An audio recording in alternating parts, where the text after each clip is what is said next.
할렐루야. 하나님의 은혜가 오늘도 함께하기를 간절히 바랍니다. 예수님은 그 누구도 흉내낼 수 없는 길을 가셨습니다. 죽음이 그랬고 또한 부활이 그렇습니다. 예수님께서 드디어 이제 체포가 되고 그 다음에 빌라도 총독에게 신문받고 그리고 무리들이 십자가에 못 박으라는 요청을 듣고서는 결국 무리들에게 예수님이 넘겨지죠. 결국 예수님은 십자가에 못 박혔고 그리고서는 돌아가셨어요. 이제 오늘 62절 말씀해 보니까 그 이튿날은 그랬어요. 아리마대 사람 요셉이 자기의 무덤에 예수님을 장례했죠. 그리고서는 그 다음 날이 된 거예요. 다음 날이 됐는데 대제사장들과 바리새인들이 빌라도 총독을 찾아왔어요. 그리고서 이렇게 이야기를 하는 거예요. 주여, 저 속이던 자가 살아있을 때에 말하기를 내가 사흘 후에 다시 살아나리라 라고 말했던 것을 우리가 기억합니다. 그러니까 명령을 내리기를 그 무덤을 사흘까지 굳게 지켜라 하고 명령을 내려달라고 요청을 합니다. 왜 그랬느냐? 그의 제자들이 만약 그 예수 시체를 도둑질해서 가고 백성들에게 이야기하기를 그가 죽은 자 가운데서 살아났다 라고 하면은 살아있을 때에 속인 것보다 죽어서 속인 것이 더 큰 문제가 생깁니다. 그렇게 이야기를 하는 거예요.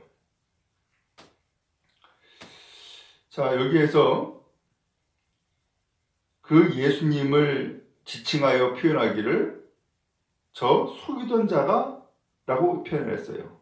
속이던 자. 예수님의 말씀과 예수님의 삶을 속은 것이라고 표현한 거예요. 속은 것이라고. 그런데 예수님이 이 땅에 오신 이유는 속이려고 온 것이 아니라 믿게 하려고 오신 거죠. 근데 믿음을 갖지 않다 보니까 예수님을 믿고 따르는 것을 속이는 것이라고 생각을 하고 있는 거예요. 또 그렇게 말을 하고 있고요. 간혹 예수를 믿지 않는 사람들은 이야기하기를 교회 가는 것 쓸데없다라고 생각을 하고 예수 믿는 것 부질없다라고 그렇게 이야기하는 경우도 있어요. 근데 지금 이 바리새인과 대제사장들은 예수님을 믿지 않고 예수님을 의지하지 아니하니까 예수님이 하나님의 아들인 것을 모르니까 예수님이 말씀하는 것과 그의 삶을 속이는 것이라고 표현하고 있어요. 정반대죠? 여러분, 얼마나 기가 막힌 일이에요. 예수님의 말씀을 속이는 것이라고, 예수님을 따르는 삶을 속이는 것이라고 그렇게 여긴다면 얼마나 불행한 일이에요. 여러분, 우리는 속는 것이 아니라 믿는 겁니다. 그리고 주님을 따르는 것입니다. 왜냐? 주님만이 길이고 진리고 생명이기 때문입니다. 여러분, 그런 의미에서 속지를 말고 믿으시기를 바랍니다. 믿음이 구원을 얻게 하는 것입니다. 그러나 믿음이 없으면 구원받지 못합니다.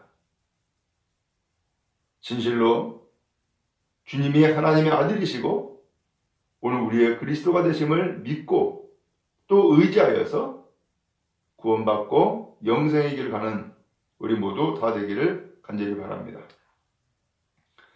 한편 대제사장들과 바리새인들이 한 얘기가 내가 사흘 후에 다시 살아나리라 한 것을 기억한다는 거예요. 실제로 예수님께서 3번에 걸쳐서 살아날 것을 이미 말씀하셨어요. 베드로가 주는 그리스도시요 살아계신 하나님의 아들이십니다 라고 고백을 했었죠. 그런 고백을 예수께서 들으시고서는 예수님이 사흘 후에 살아난다. 곧 십자가 달려 죽고 그리고 사흘 만에 다시 살아난다라고 하는 말씀을 그때 하셨어요. 또 갈릴리에 모일 때에도 예수님이 2번째로 그 이야기를 하셨고 그 다음에 예루살렘에 올라가시기 전 3번째의 말씀을 역시 하셨어요. 그러니까 이 사람들이 내가 사흘 후에 다시 살아난다 라고 하는 이 말씀 믿었으면 구원받았을 텐데 그렇게 말씀했던 것을 듣고 기억하고 있음에도 불구하고 문제는 뭐하고 있어요? 믿지 않고 있었던 거예요. 속이는 것, 거짓말이라고 생각한 거예요. 그러니까 예수께서 죽으셨음에도 불구하고 무덤 지켜야 된다는 거죠. 왜? 제자들이 그 시체 훔쳐가다가 사람들한테 이야기하기를 예수께서 부활했다라고 한다면 이거 큰 난리가 난다는 거죠. 그러면서 그들은 예수님의 말씀을 기억했음에도 불구하고 들었음에도 불구하고 문제는 뭐하고 있어요? 믿지를 않고 있었다라는 사실이죠. 그럼 여러분 믿음이 얼마나 위대한 거예요. 믿음이 얼마나 놀라운 일이에요. 그런 의미에서 진실로 예수님을 내가 믿고 있다. 진실로 내가 예수님을 영접하여서 하나님의 자녀된 권세를 얻었다. 이것이야말로 일생일대의 놀라운 일인 거예요. 믿음 갖고 축복받으며 승리하는 여러분 다 되기를 간절히 바랍니다. 한편 무덤을 굳게 지켜달라고 사흘 동안을 지켜달라고 그렇게 요청을 하죠. 그렇게 명령 내려달라고. 자, 그런데 지금 이 대제사장과 바리새인들이 염려하는 것은 뭐예요? 결국은 예수 부활을 염려하고 있는 거죠. 저 살아나면 어떻게? 라는 거죠.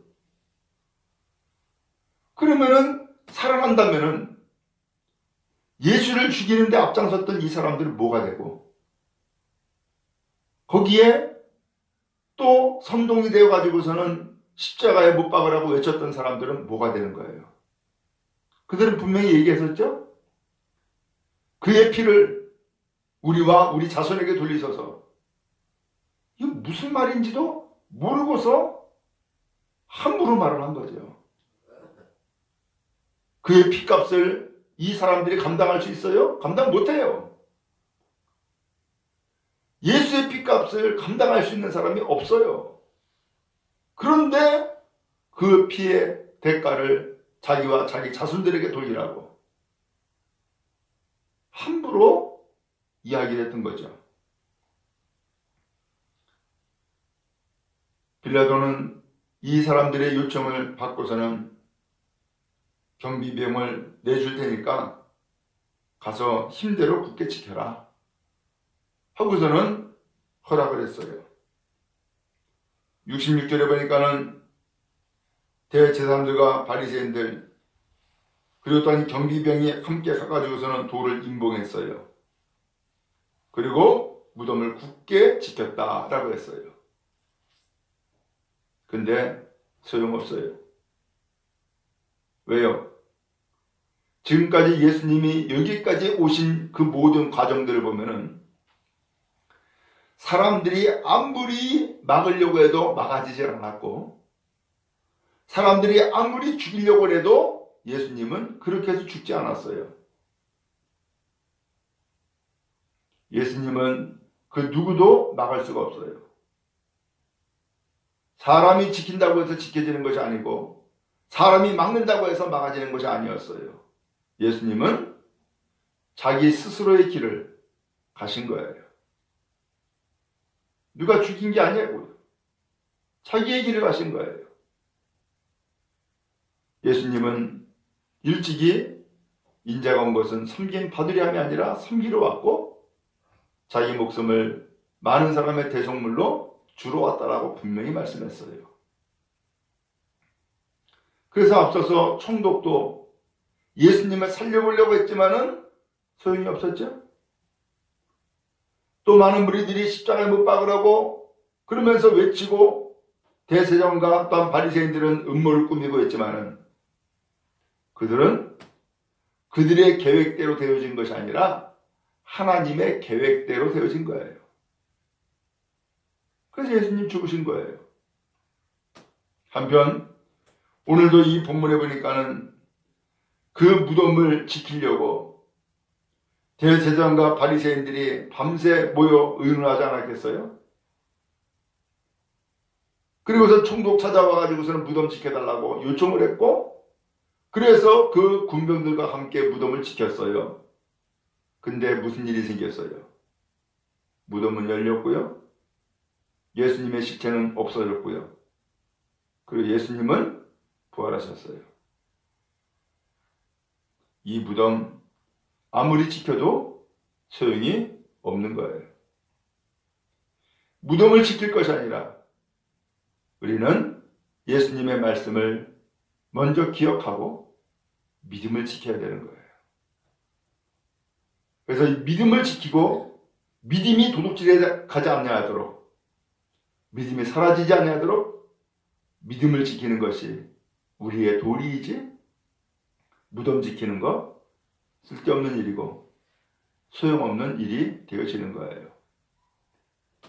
이제 내일 주일이면은 예수님이 부활하신 날을 기억하고 기념하는 날이에요.